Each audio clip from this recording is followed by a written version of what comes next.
this budget that can be missed, but it's not a great budget for Canberra, and we'll go into a bit more detail on that. There is some relief on housing affordability, with first homeowners allowed to salary sacrifice up to $30,000 into a superannuation account to help them pay for their deposit. That's $60,000 per couple, so there's some real impact there, and the budget papers claim that it can help you save 30% faster for your deposit. At a median house price in Canberra of $705,000, I don't know if I would be jumping up and down at 30 and some tax incentives, but it is starting to attack the problem. There's some good news in there for business owners, small business owners, with the government extending the asset write-offs. Not so good news for the banks, and raise your hand if you feel sorry for the big banks. It's a pretty small group of people. So we are seeing bigger business being suffering a bit more of the economic burden, and this new levy is expected to cost the big banks $1.5 billion per year. Unfortunately, we're also going to see university students paid as well, and I'm pretty sure they're not happy about that. It's a good budget overall, is our verdict, but it doesn't really attack the big issues of the day, and really it doesn't attack housing affordability. So why do we like it? We like the big spending on infrastructure. We like the split between operating and non-operating debt, and I was talking to one of the ministers last night, and she said that's exactly what it is, that people understand good debt and bad debt. For accountants, we talk about operating and non-operating debt, so we like that. That's how we think we should be building our country, is through big projects. We're talking job creations in the tens of thousands of dollars. Once again, not for Canberra. We like it politically for the Turnbull government. We think that the Medicare strategy was exceptionally successful for the Shorten opposition, and that has now effectively been countered. And we like it that much that people don't even know that you're going to have a tax increase to pay for it. So they have sold it very well. So we can see, and we see many of the proposed measures that have been blocked by the Senate are now going to be, we're called zombie measures, are now being cast aside because they're never going to get through. We think there's a higher chance of success that most of this stuff is going to get through the Senate. We still think they're going to struggle with the tax breaks for large business because they are not popular. What we think that they will struggle with is the far right of their own party. So they've stepped to the left, they might not have gone back to the right enough. We think they're going to get it through the crossbenchers, but it's going to be the far right, conservative right of the Liberal Party that could stop some of these measures going through. And what we like is it's a move towards political success and stable government in a period where Australia's economic success and growth has been hampered by our government. That's my political bit for the day. So, what did the papers say about it? I think this is probably the kindest thing Morrison's had said about him in the last year. The Sydney Morning Herald liked it. They thought it was good. Canberra Times picking up on the fact that we didn't get much of the free money that was being thrown around, and it was all about debt and taxes. The Financial Review, tax and spend, and building political trust. So they picked up on the key themes. Though if you had a look at either the Sydney Morning Herald this afternoon or the Financial Review, it was all about the bank tax or the bank levy. So back to their core constituency and starting to build momentum against that.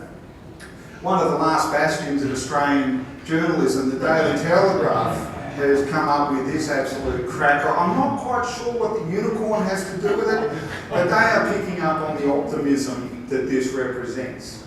I am a little bit light with this cover, but what they're doing is picking up on the view of mainstream Australia. Middle Australia is going to be happy with this budget. It doesn't attack anyone too hard, and it does promise hope. So what does it mean for Canberra specifically? Andrew Barr was very good on the radio this morning, and he said Canberra was ignored, not attacked. There's plenty of free money for infrastructure floating around and the opportunity to fund some great projects. They could have funded the second spur of the light rail. They could have increased regional connectivity with Canberra and Sydney or Canberra and Melbourne through a rail link. There's a whole bunch of other things that could have been done. I think we had 1.5 million for 2 road project feasibility studies. A little bit light. Canberra's going to be hit by 2 efficiency dividends. And that's why I say the devil is in the detail in this. It's not all negative, and I will get to something positive for Canberra in a minute. But we're going to be hit by 2 efficiency dividends. We're going to have a public service efficiency dividend, and we're going to have an education efficiency dividend. So universities, we have either 3 or 4 in this town. Someone can correct me, but we have 3 or 4 in this town. They are a major part of our economy, and we're going to see an efficiency dividend there. So the government, when we look at their agency planning, they plan on reducing the current 2.5% efficiency dividend to 2% in 2018-19 and 1.5% in 19-20.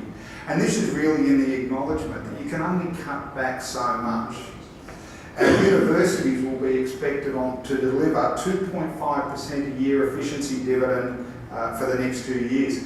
If we wanted to talk about political speak and political correctness, I think efficiency dividend should be at the top of the pile now, because efficiency dividend really means we're going to sack people. So in honesty, that's going to be jobs going from Canberra year after year. And on top of this, the government will continue with its push ahead in its decentralisation program, prioritising the shift of non-policy Commonwealth entities to regional areas. I would put in brackets around that marginal electorates, in the bid to promote job creation and votes for the government and economic diversification. Once again, a little bit tongue-in-cheek there, but it is a fairly transparent program to shore up regions where there are clearly not sufficient resources, not the level of education. And I think it's a bit of a slap in the face for the Canberra community that's invested in building skills, capabilities, technology, and a workforce that's able to manage the rigours of the job. But we've already seen with failed moves to date that may or may not go ahead. So the government's stance is that this is to broaden the diversity of the public sector personnel to better reflect the distribution of the Australian population. I wouldn't be fooled by that. What we are going to see in the ACT or in the public service is hundreds of public servants will lose their job, with job cuts imposed under the 17-18 federal budget announced last night, and some of those, Department of Human Services will lose 1,188 jobs, Department of Health is set to lose 244, and 408 staff will go from the Australian Bureau of Statistics. Not all bad news, as I said though, because we will see some gains. We will see Defence as the major winner, putting on 1,346 jobs. But that's going to replace a lot of contractors, so that is probably not a real figure. So once again, we do see a budget that, while it appears to ignore Canberra, still does impact on our economy, and it is still going to hurt this region over the next couple of years. There are some minor attempts to soften that blow. There's a couple of productivity commissions, $500 million towards a modernisation and digitisation grant. They're going to move towards more shared services, accelerating the consolidation of grants and the way that services are delivered.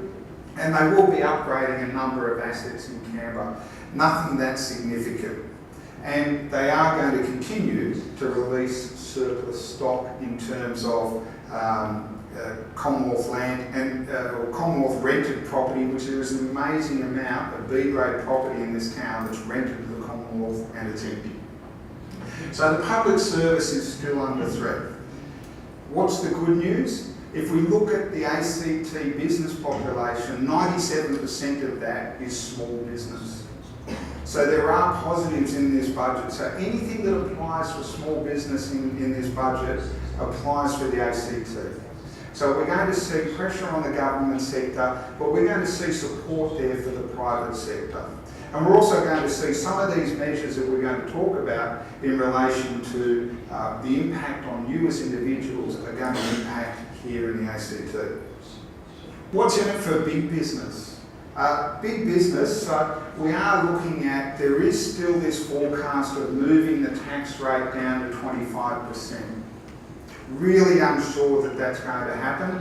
Why is it not going to happen? Because big business is not that popular and a fair amount of this leaks offshore.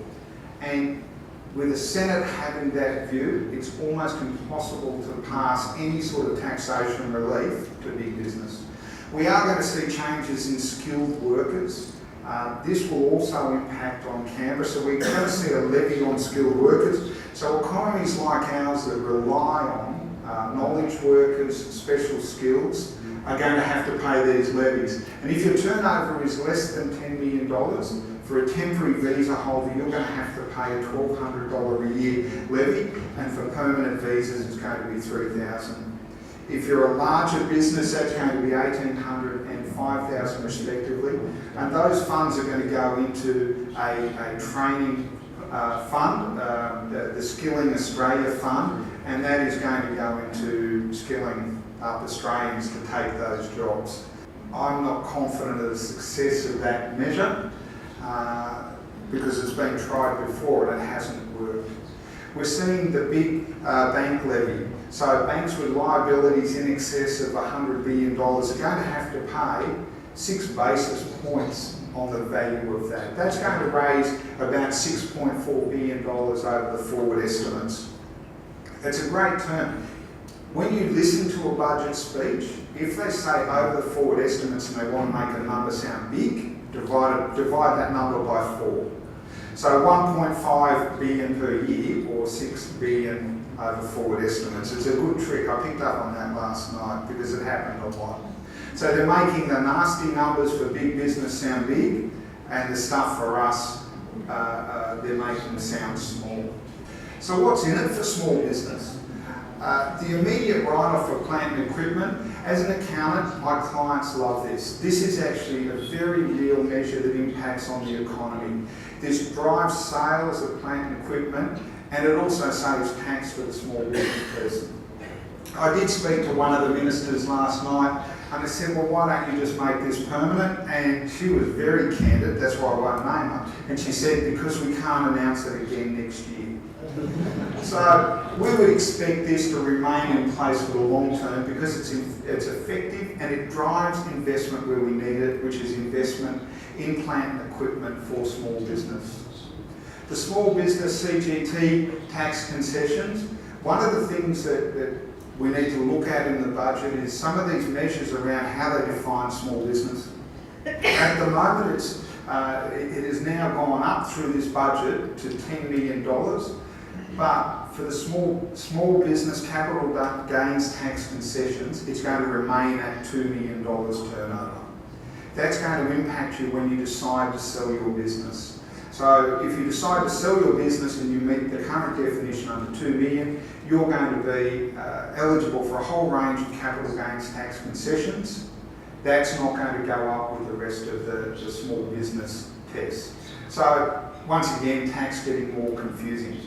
We are seeing more talk around anti-avoidance and cracking down on the black economy. So we're going to see now that, do we have any cleaners or couriers here?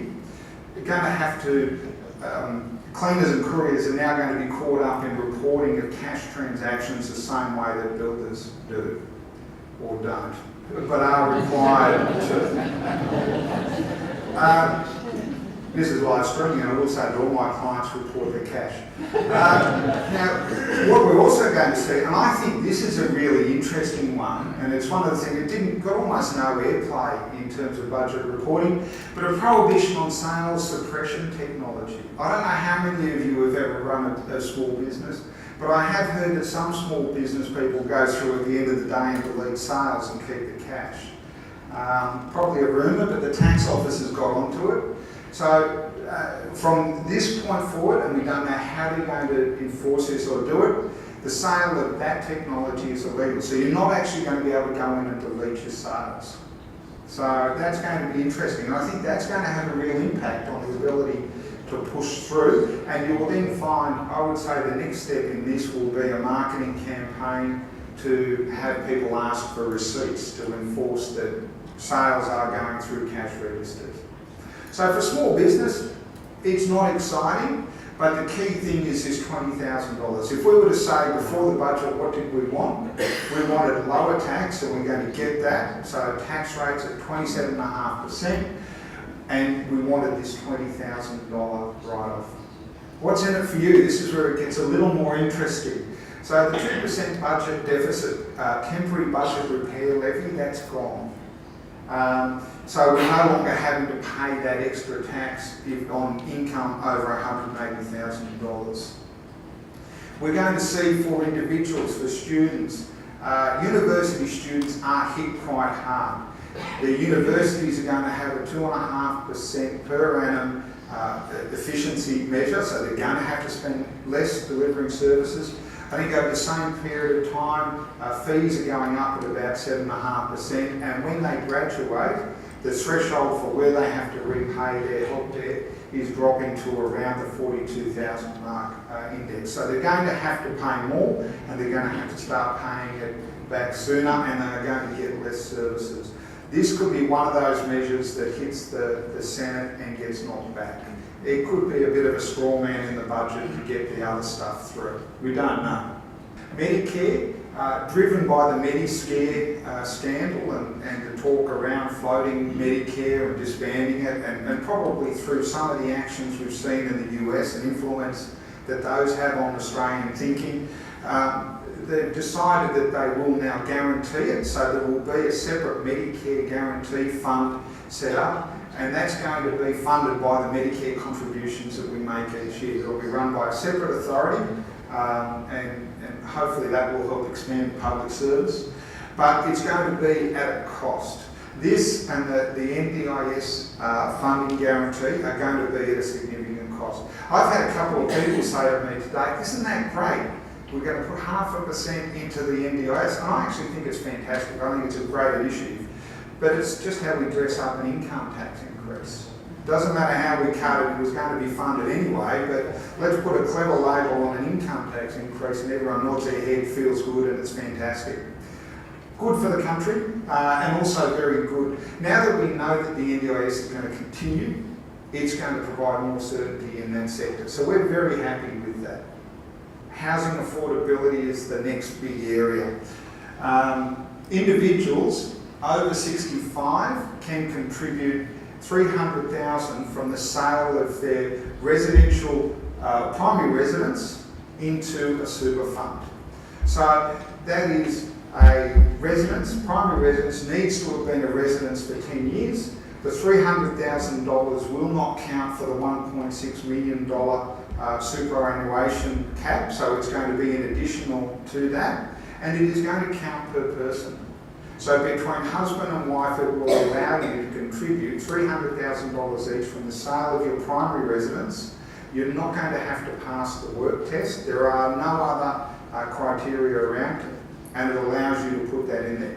Not quite sure if you could then buy one at the age of 76, 10 years later and do the same thing again, but we'll see in 10 or 11 years' time. It seems really generous, but once again, let's wait until we see what's in the legislation, until we get too excited about this. But this looks like a really interesting and useful tax planning measure in an area which has been attacked over the last couple of years. We've seen a lot of the concessions reduced, and the biggest battle we face with superannuation is getting the funds in there. So, very generous. We see this as a supply side measure. I'm not quite sure if they will put a cap on it, because I don't see the benefit to the first home owner if we're moving from one harbourside mansion to the next. But it is intended to free up housing stock to allow a supply for first home buyers. So first home owners can salary sacrifice into a separate superannuation account up to $15,000 per year. So So what will happen is that the fund, that $15,000 going in is taxed at 15 cents in the dollar, the same as your superannuation. It sits in there and earns income until you're ready to take it out. It's only taxed at 15 cents in the dollar while it's in there. When you take it out, you do actually have to pay tax on it. So you pay tax at marginal rates when it comes out, but you get a 30% discount on it. So it seems overly complex. If you were thinking that, you're probably right. But it is a concession, and according to the budget estimates, it will actually increase the savings rate on that by 30%, which is probably enough to keep up with the quarterly house price growth in Sydney for 1 quarter. But it is a very real measure that is going to work on housing affordability. We would give the caveat that whenever we have seen a demand side measure in place, so if you give people more money to buy houses, they will just go and pay more for the house. So limited success unless we see further supply side measures. What are the further supply side measures? And probably the biggest and most controversial area, and what everyone wanted addressed, was negative gearing. A lot of the pundits are saying, well, we haven't seen negative gearing addressed. But if you go through and have a look at the changes to depreciation and deductibility of travelling expenses, we think that we are actually starting to see progress towards that. So from the budget reading last night, if you go and purchase an investment property, you cannot claim the depreciation on it. And that depreciation is a significant non-cash deduction. So what you need to do, if you then go and purchase a new piece of plant equipment, so you need to replace the dishwasher in your rental property, you'll get the depreciation deductions for that. But the next person who buys the property won't get the depreciation deduction. So you actually need to purchase the piece of plant and equipment to get the deduction for it. Now, some of the rental properties we look at, that can be a $10,000 a year deduction. So when we look at it and look at the simple maths, our understanding is that rental property deductions are around $8 billion a year. The estimates was that this would save around $600 million in tax revenue per year. So we're probably looking at a significant chunk of the amount of deductions available to investment property owners, and that's what we're talking about when we talk about reducing negative gearing. At an interest rate of 4-point-something%, a lot of properties with this change are now going to be cash flow positive and taxable.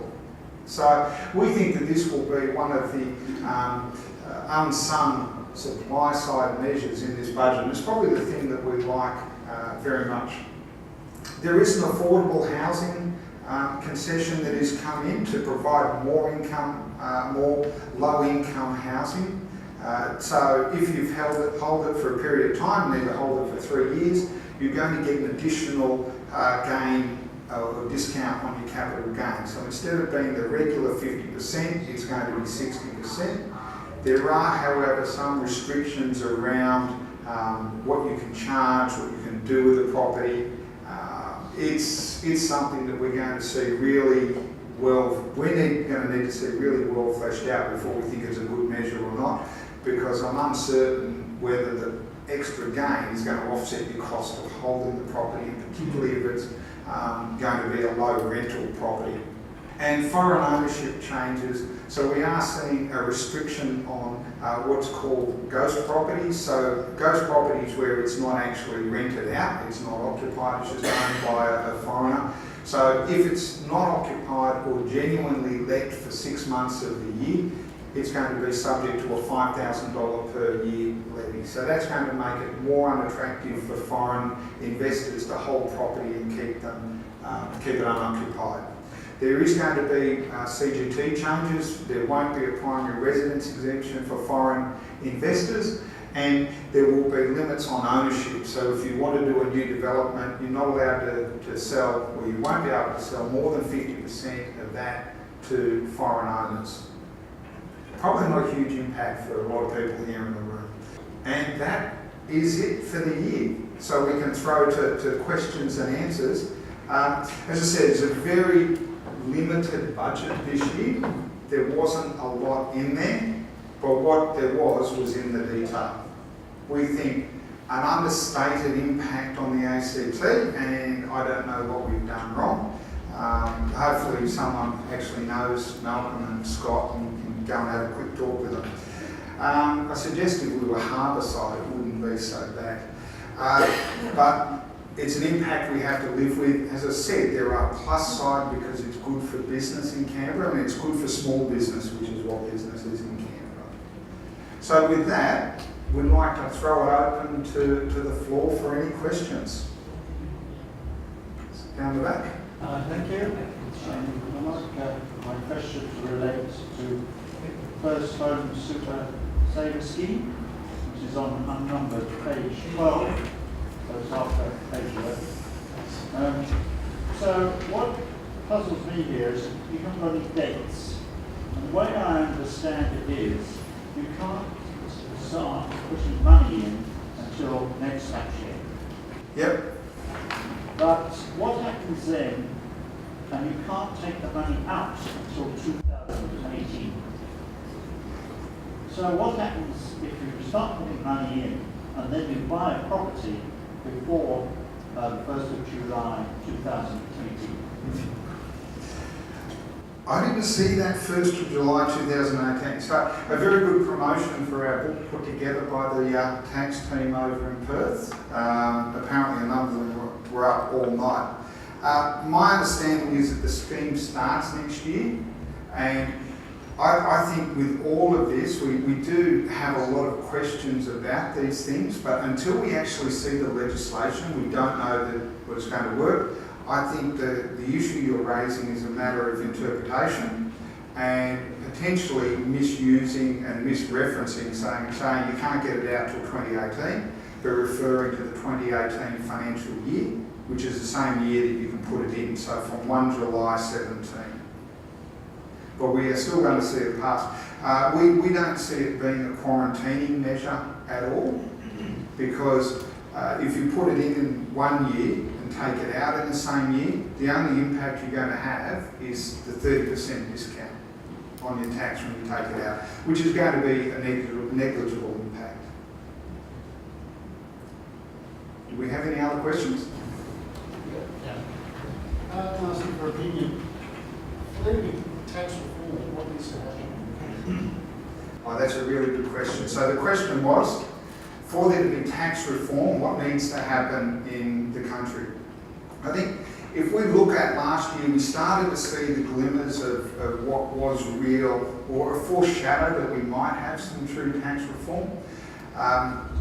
First area I think needs to be looked at is taxation of foreign companies operating in Australia, and in particular the digital economy. We look at some of these companies, and I don't want to name names, but there was one that I looked at that generated $8 billion in revenue in this country in 2016 and only paid about $70 million in tax, and they operate all digitally. I can't see their cost of production here in Australia. So I think we need to get on top of the leakage of tax out of our country, because the more tax that leaks to foreign companies, the more we have to pay as individuals ourselves. And that's potentially part of the big battle in tax reform, is how to reduce the burden on individuals without making Australia uncompetitive at the corporate tax level. We also think, and you might think that your accountant enjoys complexity because we charge by the hour, we would actually like to see some simplification.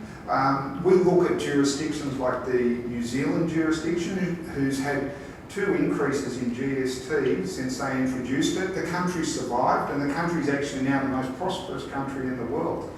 I'm not sure if I want to live there, but it's still the most prosperous country in the world. I'd rather go to Norway than they are. But it's about GST reform, and it's about simplification of the tax system. I think they're the key things we need to see, and also getting a fair share of tax in trade based out of Australia. Yeah, with 22,500 units, under construction and on the plan here in Canberra, and how do you anticipate the bar governments are going to react to all the cutbacks, the efficiency dividends? In real terms, it is, jobs lost. Really getting a handle on the exact number of jobs going, where the defence jobs are going to be. There was a big one here as well with the reserve army, and with the massive numbers I was talking about putting a lot of solid and whether that's going to be stationed here or... Okay. So to summarise that question, it's the question that's been sort of played in Canberra for a long time. We have 22,000 units, quoting your figure, that are due for settlement or in construction. How is the government, the bar government, going to cope with that situation in an environment where we are facing efficiency dividends? I think that it really, for as long as there's two truisms to property that I can remember for as long as I've been an accountant. One is that property prices are too high and they're going to go down, and I've been waiting for the crash for 25 years. And two is that we have too many units. I think the oversupply of units predisposes a view on how people want to live. They're selling and they're being occupied. I was only driving through Turner the other day where we used to be located in Turner, so I was reminiscing around the old hood. And I thought none of these units that have sprung up since we've been there seem to be empty. They all seem to be occupied. So there is there the demand that is soaking up the supply. I think one of the most interesting things about this whole talk of public service efficiency and decentralisation is we're actually getting some transparency on the impact of the public service, the federal public service in the ACT. So the ACT population now just short of 400,000 people. We have a workforce of approximately 190,000 people, and in the decentralisation figures, they were talking about 55,000 people working for the public service. So the public service now, when I grew up here in Canberra, the public service was about 60% of our workforce. Now it sits under a third. So there will be impact. If you take a couple of thousand jobs out of a jurisdiction, you are going to impact. But we have such a thriving and vibrant business community now that is absorbing it. I particularly like the light rail. Don't see myself ever catching public transport. I did that for 6 weeks after an operation about 3 years ago. I caught action and they were lovely drivers, but I don't want to go back. But I think it's a fantastic idea. And one of the reasons it's a great idea is because of the economic development it's going to create. So that supply of units will all be absorbed, is my call. Could be overly optimistic. And I don't sell units either. For development. Frank, if you just expand beyond page 11, the GST on property transactions. That, And up the top, one line, 2008. last It year. says to law by requiring purchases of newly constructed residential properties or new business to remit the GST directly. A little further down, there's the list that this is done at the time of conveyance. Yep. So the question we have is around, and you can find a handy reference on page 11. It's a great book, that one. It's so long. Anyone watching our live stream can actually download that as well. So the question is around the comments on GST on property on page 11. What's happening there? Hidden in the fine details of the budget, it didn't really come up last night. But what's going to happen is that when you purchase a new property, you're going to have to pay the GST directly as the purchaser to the government. So at the moment, a builder or developer will settle their 10, 20, 30 blocks on a day, and they will actually get to keep 1/11 of that, which represents the GST money, and they put that in their bank account. That's identified as a risk to revenue, and I'm sure my turnaround and insolvency partners can attest to the amount of GST revenue that's lost when builders go broke. So what's going to happen is that as part of your settlement statement, there will be a payment to the tax office of 1/11 of the value of that property. So through the conveyancing, And you'll normally see that. If you look at the bottom of your settlement statements, there's a whole bunch of check directions there. It's to ActuAGL, it's to ACT Government, it's to the bank. Concern around this is the impact that it's going to have on the ability to finance a project. Because one of the things the banks like is that they have a charge over that property.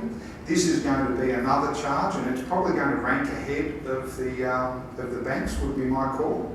And what the banks like to do is that they have a financing facility and they take all of their money back first, and then the other suppliers and the tax office wait to get theirs when the builder's ready to pay. So it's reversing that order of payments and putting a charge on the property in favour of the tax office. So that's only going to apply to new property. Will also be interesting to see if that then makes a differential in pricing between new and old property. Hard to say. All right, so we had some questions over here. And just a quick clarification on the plant equipment issue at the bottom of page 9.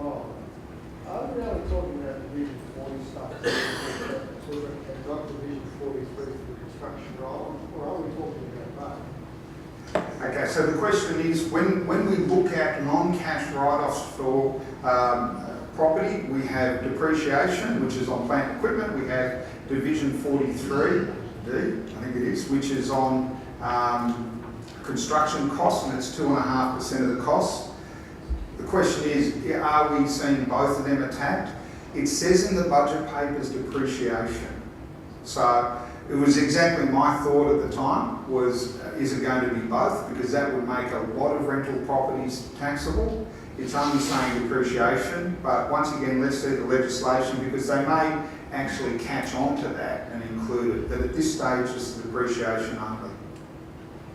So there will still be some non-cash write-offs available on property, on investment property.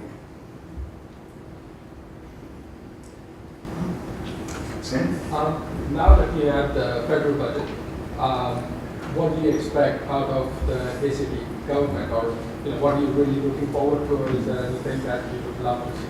Yeah. I think the ACT government's going to have to do a lot more of the heavy lifting in terms of infrastructure spend. In terms of the whole budget was, and I was shocked to see, well, not shocked, that's a bit strong. I was surprised to see spending on science reducing. So the ACT government is going to have to do more of that heavy lifting on infrastructure, science, technology, things that are actually good for Canberra. So we unlike the other states, seem to be stuck, and everybody got a big lick of money, including the Northern Territory, including Tasmania, which is the same population base as the ACT. So our politicians are going to have to be particularly sensitive to that, and these large city building projects which keep us employed, which keep people coming to Canberra, is going to be their responsibility rather than the government. And I don't think that they can shy away from that. So we are already, I think we're quite accustomed here in the ACT to be quite heavily taxed on our property. That's how the ACT government gets their revenue. That's probably going to continue rather than us getting any relief. So the ACT government's plan a few years ago was to increase rates and drop stamp duty. We've seen the dropping of stamp duty sort of go off the table. So we're just going to pay more rates, and that will be to fill that hole. All right, do we have any other questions? I agree, very boring budget. In terms of supervision plans, made mention of the university measures. Were there any others that stood out? Nothing that popped out. It was, you don't know the feeling of horror sitting there in the gallery listening to the budget going, it's hard to stand in front of 100 people tomorrow night and say something. There's not a lot of detail. And talking to other commentators on the budget, is saying everything's really light, everything's really broad brushstroke. I mean, there was questions, some very good questions about dates there before. Nothing is precise in this budget, so we can't tell. I think what's not going to get through the Senate and what's not going to get through the crossbenchers. So the attempted humour by my tax partners was greatly appreciated. They should stick to tax and leave the comedy to us business accountants. We're different things. But it is a step to the left. It's a push. It's a Labor budget. It's give the people what they want and it's pay some homage to the right. So where we've seen that homage to the right, we didn't talk too much about NDIS, but we are looking at measures such as if your requirement for, if your eligibility for NDIS is purely driven by a substance abuse problem, you will not be eligible. That's a reasonably right-wing type approach to that. So we are seeing some push towards the right with things like that. Maybe measures like that can go. It all depends. I don't know, is Abbott finally back in the political closet and no longer a threat to Turnbull? I really like this budget and what it says politically, and this could be the start of a very strong government. So we don't know, is the answer. We can only speculate until the crossbenchers warm up. All right, do we have any other questions? Excuse me.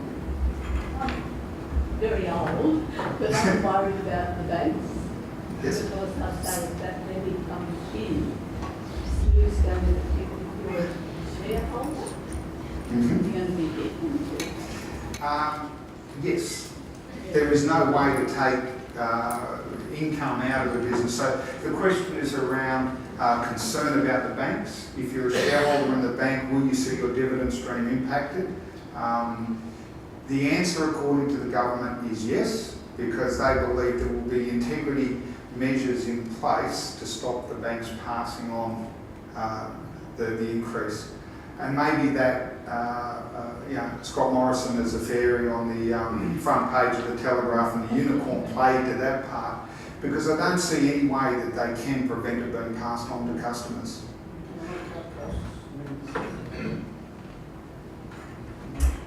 I think it'll all be dressed up in that. So I think in year one, it won't be passed on, but it will fade away over the next few years and become part of the general pricing matrix. You'll just see an extra few basis points on business loans, credit cards, etc. And it will soon be absorbed into general costs. But the government's position at this stage is that it won't affect superannuants, term deposit holders, etc. It's meant to be a real cost on the bank and a real tax and delivery of a share of bank profits. And you've got to feel sorry, they had to scrape by on about $30 billion last year. So it's meant to be a real attack on that. I do say that a bit glibly, and it is a bit populist, that we do have, any of you who've ever tried to do business in the US or Europe, our banking system does deliver a lot. But you will probably see profits. And the market didn't like it. I didn't see closing prices today, but despite there being a budget lock-up, they were sold down yesterday. Yeah. So it will depend on the individual cost structure of the bank. You should talk to a good financial planner. I'm not a financial planner. So do we have any other questions? Tim? Tim Benson, B2B magazine. Andrew, do you think the government will hold its medal on the Catholic schools? Good question. I don't know, do the Catholics vote Labor or Liberal? Good, very good question. So for those of you who haven't been keeping up to the debate, there is no, so the government is increasing funding by $18.6 billion across the country. There is no Catholic school in the ACT that will get any increased funding from it. Very strong argument that they already receive more than their fair share. I would say it's probably a fairly easy measure to get through. So yeah, I don't think it changes. Because at the end of the day, they are providing more funding for education.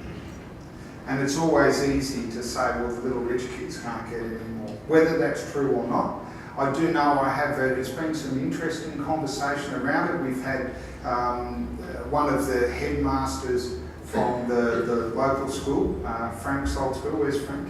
Sorry in the crowd. St Edmunds, who's come out and said they do not discriminate on enrolment. So if you apply to that school and you cannot pay the enrolment fee, they'll take you in there for free. So some of that is going to stop. We're going to see some, I do know that they do, some of the Catholic schools do very good programs for children living with a disability. Some of that's going to be impacted. You can't take money out of a system without hurting it. And When you talk about a $5,000 increase for a primary school tuition fee, you're going to see a greater burden put back onto the public system. So potentially a little self-defeating. Lucky I'm an accountant and I don't have to make these decisions. So we have another question over here. Given this is a Labour budget, what do you reckon is really short-term accuracy? I try and find out who his successor is, maybe, I don't know. Yes, Labor has done very, very well, and Bill Shorten was deeply unelectable at one point in time, and they have grown fantastically. At some point in time, the government appears to have changed its political strategy. As I said, that occurred last week. The whole handling of the school funding was fantastic. This budget is fantastic. I don't think there's many replies. What can they do? No, we don't want to spend $70 billion on infrastructure. That's not going to play well. As I said earlier on, the increase to cover the full funding of the NDIS, the 0.5% increase, I've had several people tell me how wonderful that is. When do people tell you it's wonderful to pay a little bit more tax? It's been really cleverly sold. So I don't think they go anywhere. I think they allow things to pass and try and fight the next fight. Allow the crossbenchers to do it for them, and then look for the next fight, is my call. So do we have any other questions? Well, thank you very much for your time and your participation. Some fantastic questions there. Not a lively budget, but I think a good one, and a good one that's going to hold this country in good stead. Let's see how it all goes. Once again, some terrific measures, but we need to see the legislation. If they can implement what they've said, there will be some real changes. Thank you very much for your time tonight, and we're going to have some more drinks and canapes out there. Thank you.